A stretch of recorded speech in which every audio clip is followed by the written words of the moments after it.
Olá, eu sou Giovanni de Souza. Hoje são 20 de julho de 2021, são 21 horas e 35 minutos. Lição número 11 da classe de jovens, Ageu, atenção para com a casa de Deus. Começando com a hora da revisão. Resposta da número 1. Vamos lá. Ageu, Zacarias e Malaquias. Resposta número 2. Profetizou por volta de 520 a.C., em Jerusalém, para o primeiro grupo de judeus repatriados. Resposta número 3. Ele é composto de 4 pregações. Primeira, a reconstrução do templo. Segundo, a glória daquele templo. Terceira, a importância da santidade. Quarta, o estabelecimento do reinado de Zorobabel. Resposta número 4. Ageu encorajou-os a prosseguir. Profetizou com a glória daquele templo seria ainda maior. A glória não estaria na magnificência da construção, mas na presença de Deus entre o seu povo. Resposta número 5. O templo começou a ser reconstruído em 536 a.C. Durante 16 anos a obra não havia terminado. Após a influência de Ageu, 4 anos depois, no dia 3 de março de 516 a.C., a obra foi finalizada. É muito possível que você já ouviu a expressão que a glória da segunda casa será maior do que a da primeira. Bom, isso é um dos casos que você aprendeu errado na escola bíblica dominical. Na verdade, é a glória da última casa. Você pode ver isso lá em Ageu capítulo 2, versículo 9. Texto do dia. Assim diz o Senhor dos Exércitos: aplicai o vosso coração aos vossos caminhos, subi o monte e trazei madeira, e edificai a casa, e dela me agradarei, e eu serei glorificado, diz o Senhor. Ageu capítulo 1, versículo 7 e 8. Síntese. A ação do Espírito de Deus nos liberta do comodismo e da indiferença, fazendo-nos valorizar aquilo que realmente é importante para Deus. Será que nos dias atuais estamos tendo de fato atenção à casa de Deus? Será que de fato nós estamos indo para o templo adorar? Será que de fato estamos reconstruindo, refazendo devidamente o templo? Ou será que nós estamos dando mais valor à nossa casa e deixando as coisas de Deus para segundo plano? Como está o nosso convívio espiritual hoje? É acerca dessas coisas que Ageu vai nos despertar. Ageu tinha por volta de 90 anos quando profetizou. Introdução. Ele foi um dos exilados que retornou a Jerusalém no objetivo de reconstruir o templo. Neste período, grandes foram as dificuldades enfrentadas e, por meio da sua ação profética, Ageu conseguiu mobilizar e motivar os judeus no fito de concluírem a reconstrução da obra. O templo era o símbolo visível da aliança de Deus com os descendentes de Abraão, por isso motivou seus compatriotas a não desanimarem no trabalho da obra de Deus. Quando vamos fazer algo para o Senhor, sempre enfrentaremos dificuldades, sempre haverá pessoas que se levantarão contra aquilo que estamos fazendo. E infelizmente alguns deles virá da própria igreja, dos próprios cristãos. Infelizmente, como Jesus disse certa vez, que o inimigo do homem vem da própria casa. Aquilo ali pode ser significado dos dois tipos, tanto no sentido literal como também no sentido espiritual. Então vemos que algumas das vezes, é claro que não é todas, mas em algumas questões haverá que realmente o próprio cristão vai se levantar contra a obra do Senhor. De qualquer forma, o importante é que nós vamos dar sempre uma palavra motivacional, sempre motivar as pessoas a fazerem a obra do Senhor como tem que ser feito e não fazer de qualquer maneira, como diz Jeremias capítulo 48, versículo 10, não fazer a obra do Senhor, maldito é aquele que faz a obra do Senhor negligentemente, e que nós venhamos então não ser negligentes na hora de fazer a obra do Senhor, muito pelo contrário, que nós venhamos estar empenhados em fazer a obra do Senhor como tem que ser feito. Ageu festivo. Seu nome significa festivo ou festividade. É provável que o seu nascimento coincidisse com um feriado judaico. Isso justifica o significado do seu nome. Há quem acredite que seu nome foi profético. Desse modo, seus pais piedosos lhe atribuíram esse nome na expectativa da restauração do povo judeu, anunciando através desse ato que em breve haveria motivos para se festejar, pois a restauração do templo implicaria o reinício das festas religiosas em Jerusalém.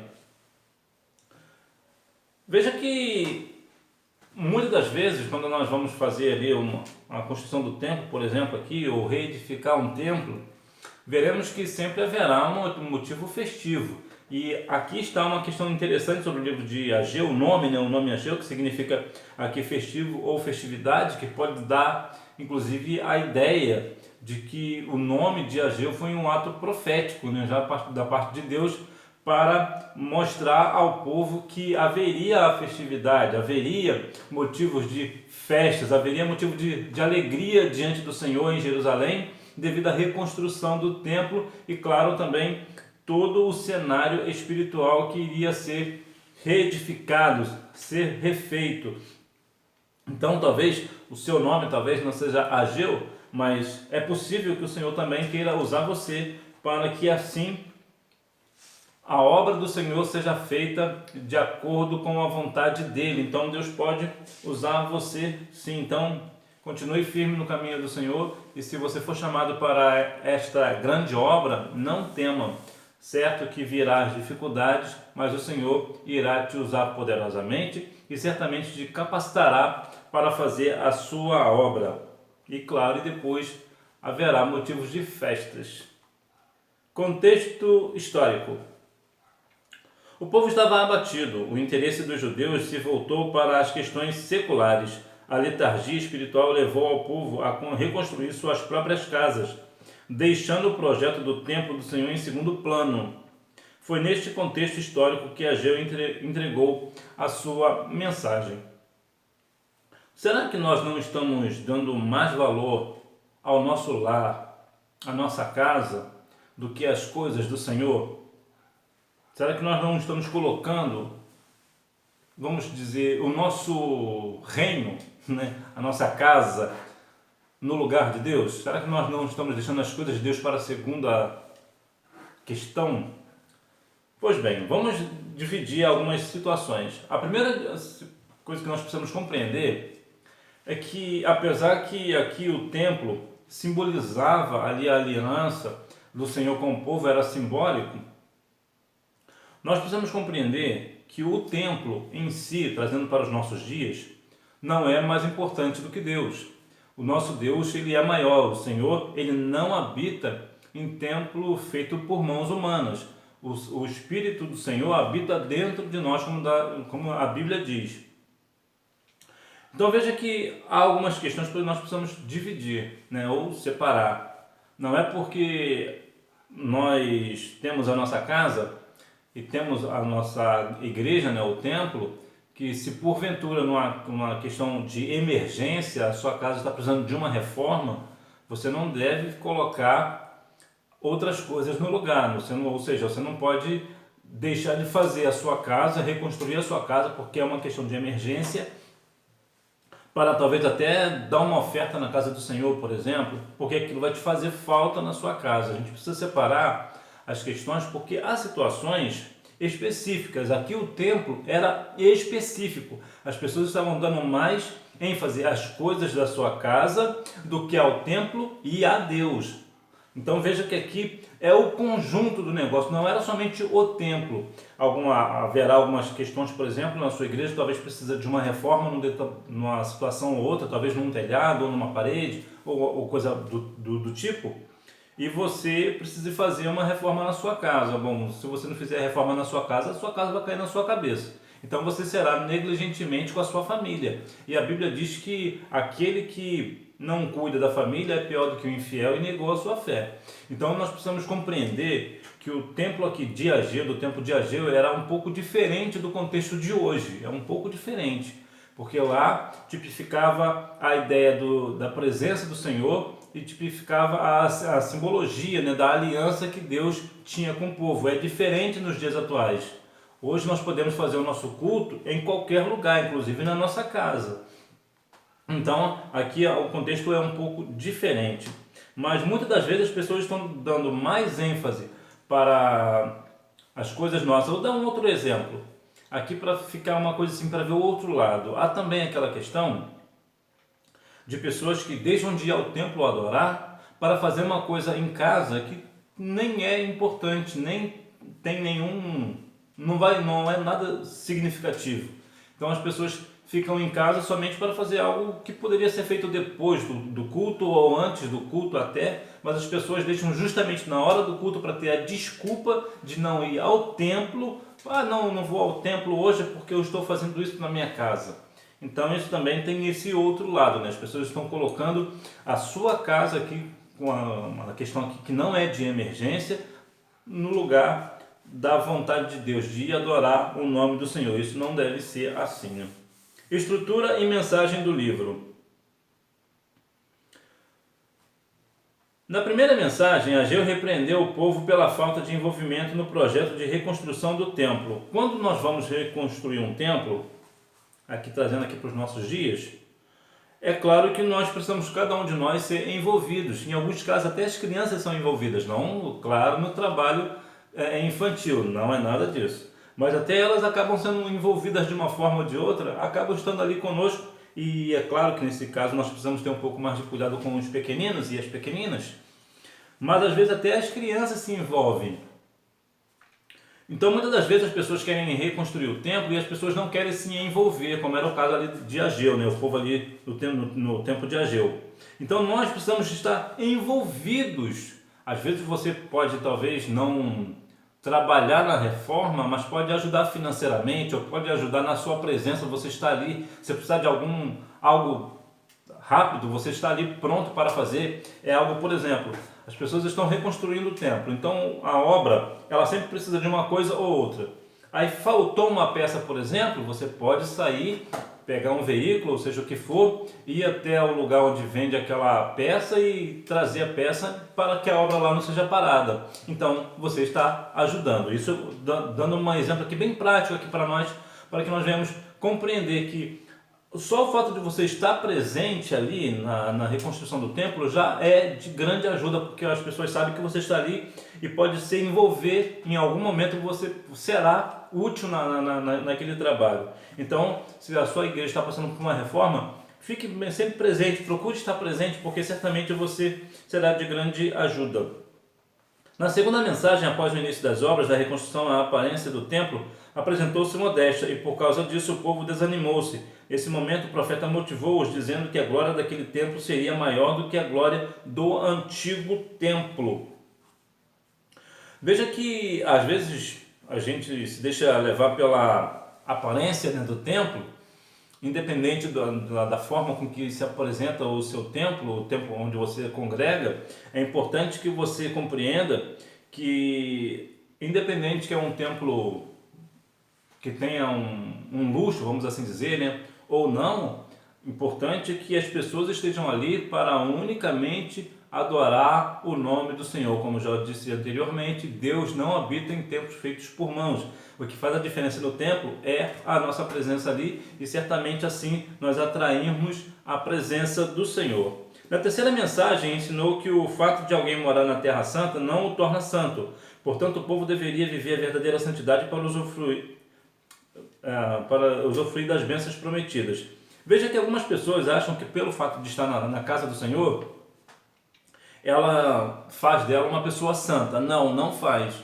O caso de uma pessoa estar dentro da igreja, dentro do templo, não faz dessa pessoa uma pessoa santa só porque ela está no lugar onde se requer santidade. Justamente por isso, porque o lugar requer santidade. Então a santidade, ela é um convívio, né? É o dia a dia, é 24 horas por dia. Nós devemos andar em santidade, como a Bíblia diz. Então, o fato da pessoa estar no templo, estar na igreja, estar morar na cidade santa, não quer dizer que essa pessoa seja santa, né? A Bíblia diz aos Hebreus 12:14 que sem a santificação ninguém verá o Senhor. Por fim, na última mensagem, profetizou uma bênção especial para a dinastia de Davi, na pessoa de Zorobabel. Ou seja, a mensagem foi profetizada como uma bênção especial. Sempre haverá uma bênção depois de uma reconstrução, depois de um avivamento. Sempre haverá uma motivação, algo extraordinário da parte do Senhor. Mensagem do profeta. Motivação. Em agosto ou setembro de 520 a.C., Ageu começou a entregar sua profecia. O povo tinha abandonado a obra por causa da oposição dos samaritanos e do decreto de Cambises, o rei persa. Ageu incentivou o retorno da reconstrução do templo. Ele apresentou Deus como o Senhor dos exércitos, cujo poder é sobre todos os exércitos. O poderoso é mais poderoso do que todos os poderes desta terra. Haverá, claro, em momentos de trabalho na obra do Senhor, pessoas que irão se opor e virão com uma certa força diante do povo para ir contra a reconstrução ou contra aquela determinada obra. Mas é importante que nós venhamos notar que ainda que o povo venha com um exército, ou seja, com o que for, com o tipo de armamento que quiser vir contra a obra do Senhor, nós precisamos compreender e confiar no Senhor, porque o Senhor é o Senhor dos exércitos. É Ele quem determina todas as coisas. É Ele que tem todo o poder. Então tudo está debaixo da potente mão do Senhor. Então que nós não venhamos nos acovardar e sentir medo quando nós vemos algumas pessoas que virão, claro, as pessoas virão contra a obra do Senhor, mas nós precisamos nos manter firmes para que a obra seja concluída para a honra e glória do nome do Senhor, sabendo mais uma vez que o Senhor é o dono da obra e Ele quem garante. Exortação. Ageu demonstrou a tristeza de Deus ao ser colocado em segundo plano. O povo se acomodara, dizendo que ainda não era o momento da reconstrução do templo. Percebemos que faz parte da natureza humana justificar as omissões, criando argumentos plausíveis para esconder os fracassos. Esse recurso mental atenua a frustração de não ter conseguido o que um dia se pretendeu. Veja que algumas vezes as pessoas dão desculpas para não fazer determinada coisa. Aqui no caso é como se não fosse o tempo de reconstruir o templo, ou seja, não é época de dar algum parecer para Deus, não é tempo de nós voltarmos para Deus. Sempre haverá alguém ou algumas pessoas com esse pensamento de que Deus pode esperar, o Senhor pode esperar, a obra do Senhor não precisa ser feita agora, podemos fazer depois, estamos passando por isso, depois a gente vê isso, depois a gente resolve aquilo. Não, de maneira nenhuma. A obra do Senhor, nós precisamos compreender que o Senhor vem em primeiro lugar. Deus em primeiro lugar, acima de todas as coisas. Então, sim, agora é a hora de nós voltarmos ao Senhor. E muitas das vezes as pessoas criam até justificativas que às vezes até parecem ser plausíveis, até parece ser realmente real aquilo.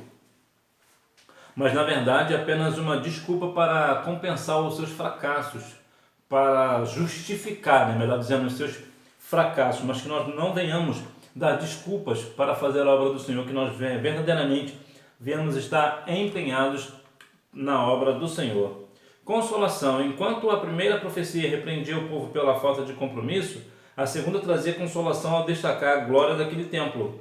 A presença de Cristo emprestaria ao segundo templo uma glória que o templo de Salomão jamais conheceu. A glória não se referia ao ouro ou à prata, mas à presença de Deus. Como eu falei anteriormente, o mais importante do templo é a glória, a presença do Senhor.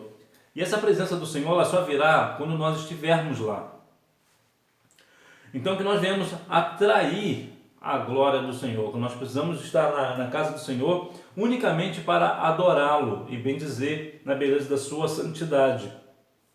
E que a glória do Senhor nos nossos templos não seja, na verdade a glória tem que ser do Senhor mesmo, que nós não venhamos nos deixar se impressionar pela beleza do templo que nós estamos servindo. De repente o nosso templo é o templo mais bonito da cidade, ou talvez do estado, até mesmo do país.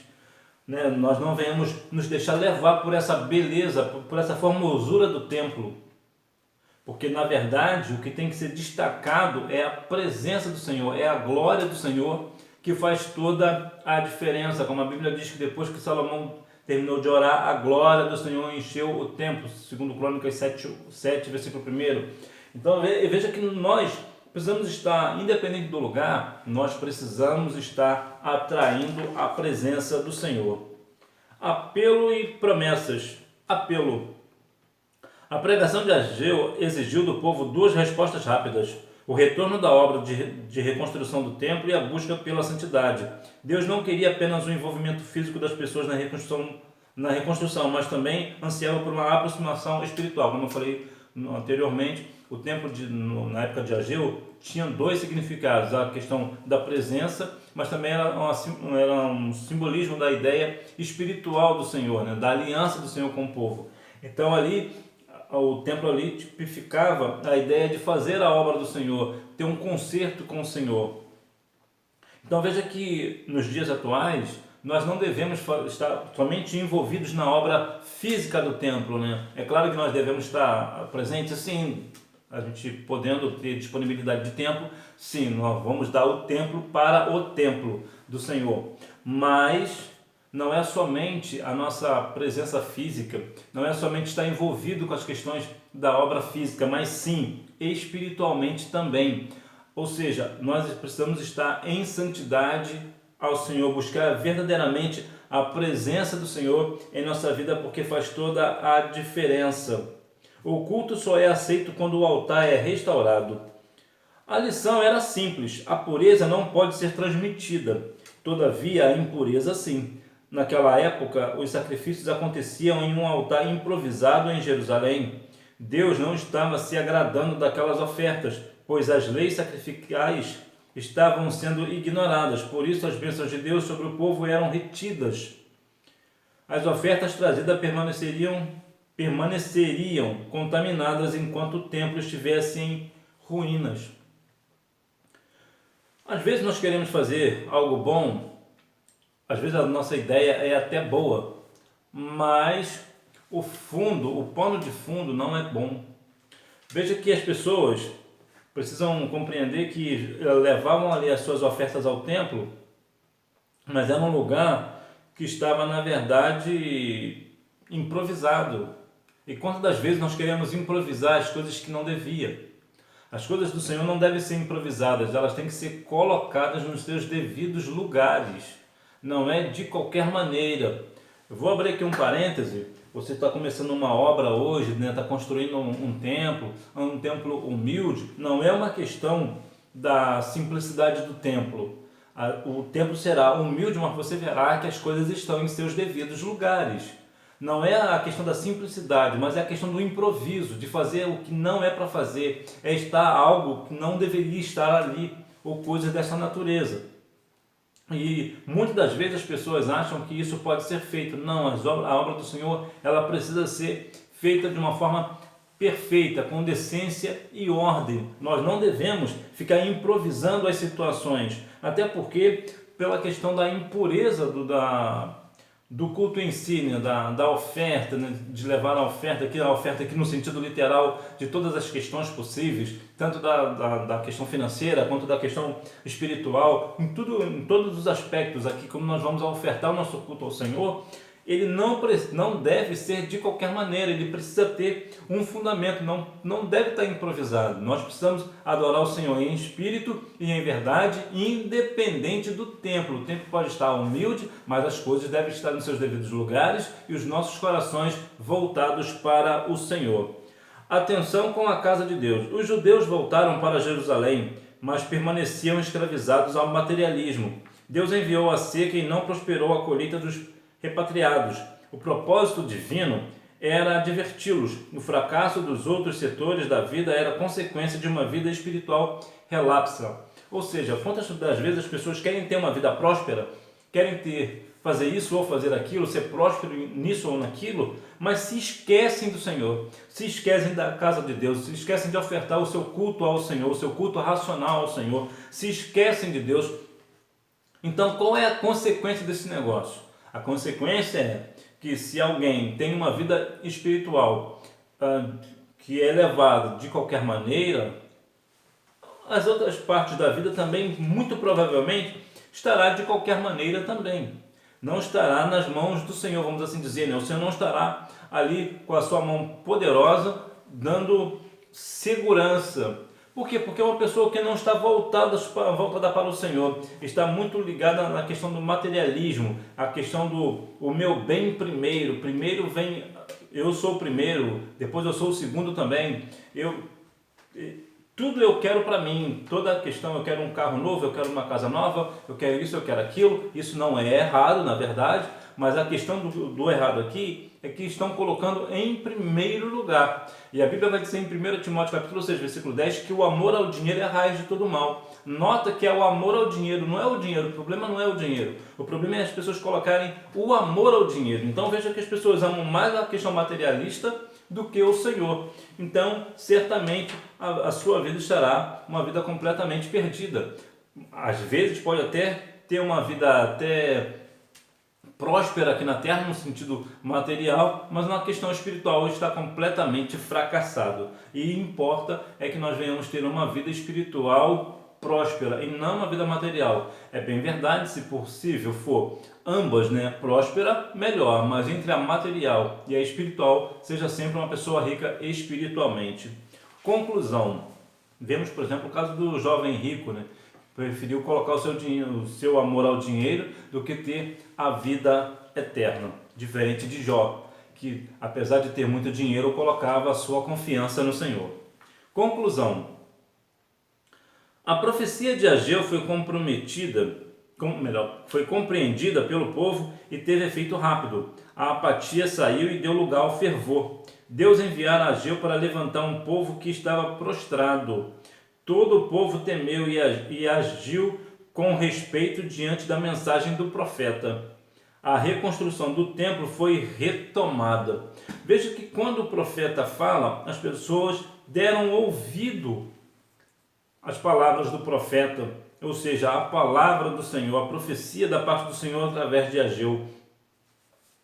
E o povo rapidamente fez o que tinha que fazer. Eles colocaram a mão na consciência e pensaram, né? Nós precisamos agir dessa forma. É assim que nós temos que fazer. E vemos que rapidamente uma obra que estava aí parada durante 16 anos, em 4 anos, ela foi completamente finalizada, ela foi concluída. Então veja que muitas das vezes até uma expressão que as pessoas dizem, né? Isso parece obra de igreja, quando a obra está demorando a sair, né? Não é isso que as pessoas falam? Isso parece obra de igreja. E por que muitas das vezes parece obra de igreja? Porque a igreja em si, cada um de nós, não estamos empenhados em reformar o templo, não estamos empenhados de levantar um templo novo, né, ou reformar um que já existe. Parece que nós deixamos as coisas de lado e acabamos sendo escarnecidos pelo povo, quando as pessoas passam e dizem, parece até obra de igreja, ou seja, uma obra que não sai nunca termina, mas que nós viemos dar ouvido às palavras do Senhor, que nós viemos estar junto com o nosso pastor, os nossos líderes, para que numa obra de reconstrução do templo nós estejamos ali firmes e fiéis ao Senhor, para que a obra seja concluída para a honra e glória do nome do Senhor. Aí sim, a glória desta última casa será maior do que a da primeira, lembrando que é a glória da última casa e não da segunda, como muitas das vezes nós até mesmo cantamos nos templos, né? Mas na verdade é a glória da última casa e não da segunda, como a Bíblia diz lá em Ageu capítulo 2, versículo 9. Então que nós venhamos a cada dia mais estar empenhados para que finalmente, depois do templo reconstruído ou feito, nós venhamos realmente fazer como Ageu, como o nome de Ageu sugere, né? E fazer uma festividade, dar um culto em ação de graça, né? Fazer uma grande festa para a honra e glória do nome do Senhor, em nome de Jesus. Que Deus em Cristo continue abençoando a sua vida, que você tenha uma boa aula e não deixe de ir à Escola Bíblica Dominical, até porque quem faz a escola é o aluno. Tchau!